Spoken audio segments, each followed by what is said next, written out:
UP में BJP के पास दो चेहरे हैं, एक सीएम योगी आदित्यनाथ का तो दूसरा प्रधानमंत्री का।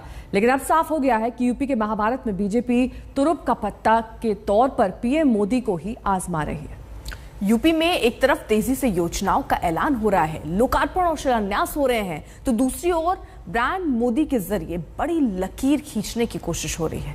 अब बीजेपी का पूरा दारोमदार मोदी पर है, जो अपने अंदाज में दांव चल रहे हैं। आज मैं आपको, पूरे देश को ये बताने आया हूं कि हमने 3 कृषि कानूनों को वापस लेने का, रिपील करने का निर्णय लिया है।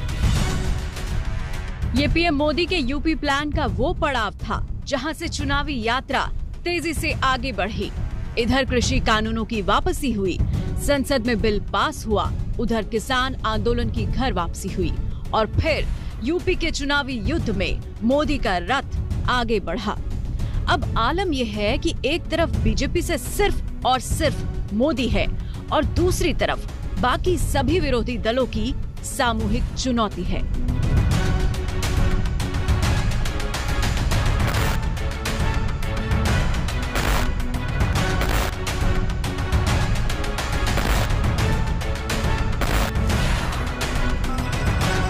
ये महज संयोग नहीं हो सकता कि एक तरफ कृषि कानून निरस्त हुए और उसके थोड़े दिन बाद ही पीएम मोदी का मेगा काशी शो सामने आ गया। बीजेपी की चुनावी राजनीति की पूरी क्रोनोलॉजी को यूं समझिए। सबसे पहले कृषि कानून वापस हुए। पीएम मोदी यूपी के चुनावी समर में पूरी ताकत से कूदे। ये तय हो गया कि एक बार फिर मोदी के नाम पर ही यूपी विजय की कोशिश होगी और फिर मोदी काशी में एक नए अवतार में नजर आए तो ये साफ हो गया कि चेहरा मोदी का होगा और मुद्दा हिंदुत्व का होगा।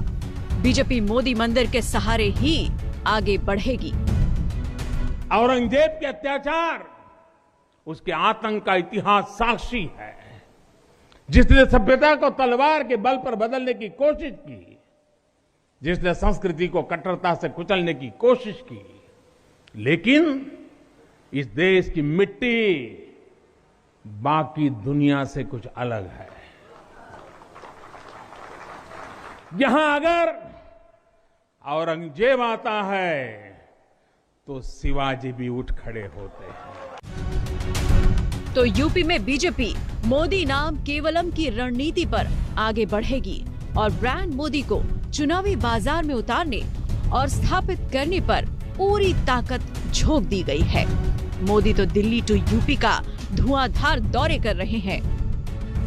मोदी 3 बार दिसंबर में यूपी जा चुके हैं। अगले 10 दिनों में 4 और दौरा तय है। मोदी नवंबर में 3 बार यूपी गए। मोदी अक्टूबर में भी 3 बार यूपी गए।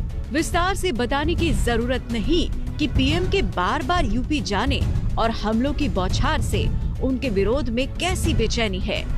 कभी कभी अखिलेश यादव की असहजता तो साफ साफ नजर आ जाती है। उनके बयान बेलगाम हो जाते हैं और उन्हें बयान से पीछे भी हटना पड़ता है। बनारस में आज प्रधानमंत्री और 1 महीने का कार्यक्रम वहाँ रखे जा रहे हैं। बहुत अच्छी बात है। 1 महीना नहीं, 2 महीना, 3 महीना वहीं रहें, अच्छी बात है। वो जगह रहने वाली है, आखिरी समय पर वहीं रह जाता है बनारस। बनारस लोग क्यों जाते हैं? आखिरी वक्त सरकार का है, ये सरकार जाने वाली है। समाजवादी पार्टी का और मेरा यही मानना है कि आखिरी वक्त पे कुछ भी कर लेंगे, लेकिन उत्तर प्रदेश का किसान, नौजवान, व्यापारी, हर वर्ग के लोग इस सरकार को हटाना चाहते हैं। तो यूपी में जहां पीएम मोदी ने युद्ध की कमान संभाल ली है तो तमाम अस्त्र शस्त्र भी चलने शुरू हो गए हैं। विरोधी पर हमले हो रहे हैं तो जनता पर सौगातों की बारिश हो रही है।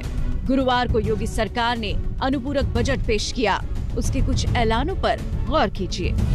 प्रदेश में 24 घंटे बिजली आपूर्ति के लिए पावर कॉर्पोरेशन को 10 अरब की धनराशि, हर घर बिजली योजना के लिए अलग से 185 करोड़, खेल विभाग को अनुपूरक बजट में 10 करोड़, काशी विश्वनाथ दर्शन के लिए 10 करोड़, किसान और वृद्धावस्था पेंशन के लिए 670 करोड़।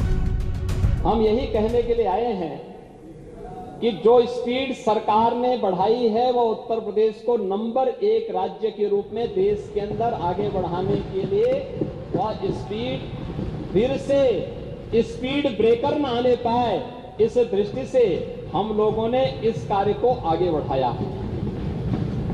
और एक्सप्रेस वे, मेडिकल कॉलेजेस का निर्माण ये उसी श्रृंखला का हिस्सा है। अब अखिलेश यादव और बीजेपी के विरोधी दल खुद समझ लें कि यूपी का चुनाव कितना मुकाबले और मुश्किल भरा साबित होने जा रहा है। लखनऊ से कुमार अभिषेक के साथ आज तक ब्यूरो।